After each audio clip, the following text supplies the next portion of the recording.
Ms. Davis.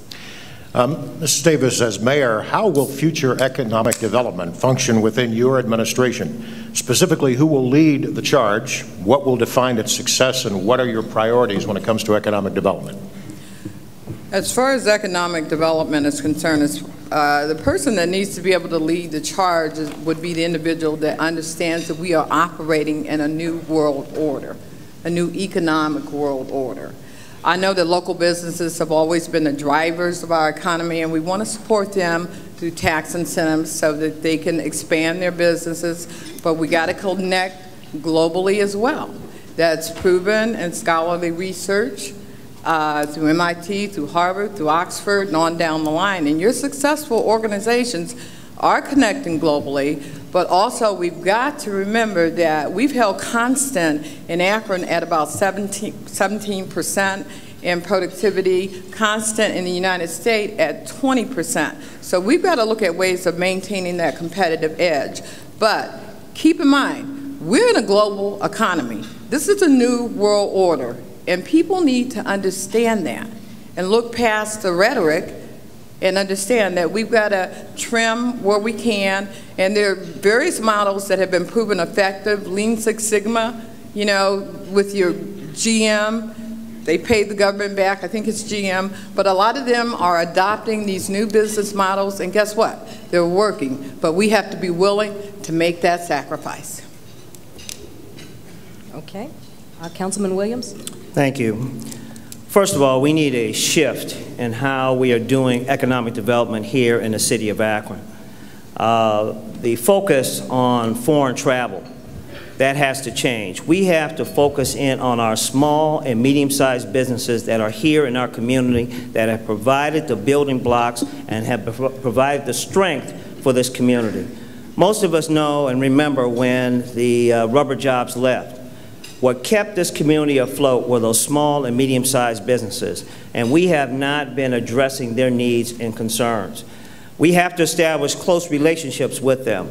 We have to do the kinds of things where we are anticipating and ahead of the curve in terms of anticipating their needs and growth, not reacting afterwards and trying to clean up something that is already a mess. We have to change how we function, and we have to do more focus on those small and medium-sized businesses. Additionally, it's about relationships, and it's about doing the kinds of relationships where we are close to these medium-sized businesses and they have a relationship with the City of Akron Economic Development Department. That's where we should be involved in what they're doing, know what they're doing, and anticipating their needs to help them grow and continue to stay in our community. Thank you very much. And Mayor Plisquelli. Well, I thought I was next, and I was going to point down, I agree. And then Mr. Williams went, and I couldn't agree less. The focus of our economic development has always been the 80% growth that takes place in every community from local, small, and businesses. But we also need to recognize, as Ms. Davis pointed out, that this is a global marketplace we live in. This isn't 1890. This isn't 1901. We have won a national award with the help of the Chamber. We've had a person in the Chamber since I first became mayor to work with small and medium-sized businesses. We have a call program that we send out business people from the Chamber to meet with small and medium-sized business.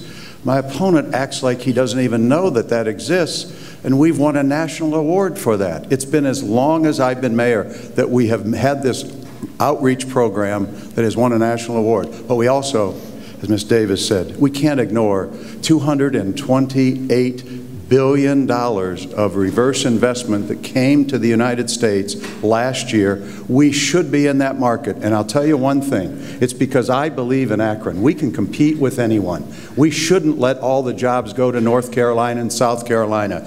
A mayor shouldn't sit in his office and just wait for a small business person to come. No, a mayor in today's world needs to be everywhere, in Washington and Columbus and everywhere, to bring jobs. Okay, Mr. Hoffman, the next question goes to Councilman Williams. Councilman, regionalism continues to be a big topic for local governments as they struggle to find ways to save money and improve services. How would you improve relations among Akron and surrounding communities? What directions would you pursue in taking a regional approach to local government? Well, the first thing I would do is actually meet with and talk to the individuals in the surrounding communities and communicate with them on a regular basis, which is not happening right now. Second, we would do an analysis of the services that we are providing as a city and to see where it makes sense for those services to be combined or to work with other communities to get that done. The key thing, though, is that it both has to be economic and it has to improve the service that is delivered to the customer, the citizen that's out there. We've had 2 mergers recently. The first was the building department, and frankly, the feedback that I've been getting has been less than stellar. The second has been the health department, and we're going to wait and see how that particular one fills out. But it's important that we maintain those services and do those things that are important to the citizens of Akron. And we've seen movements in other communities where they've tried to get rid of perhaps their police department or something, and citizens are very passionate about those services.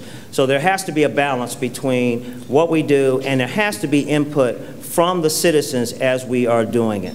That's what we have to do, and I'm willing and open to speak with individuals, but I will not have a list of people that I will not talk to, not deal with, or not communicate with. Time. I don't have that luxury. Time. Thank you. Okay. Mayor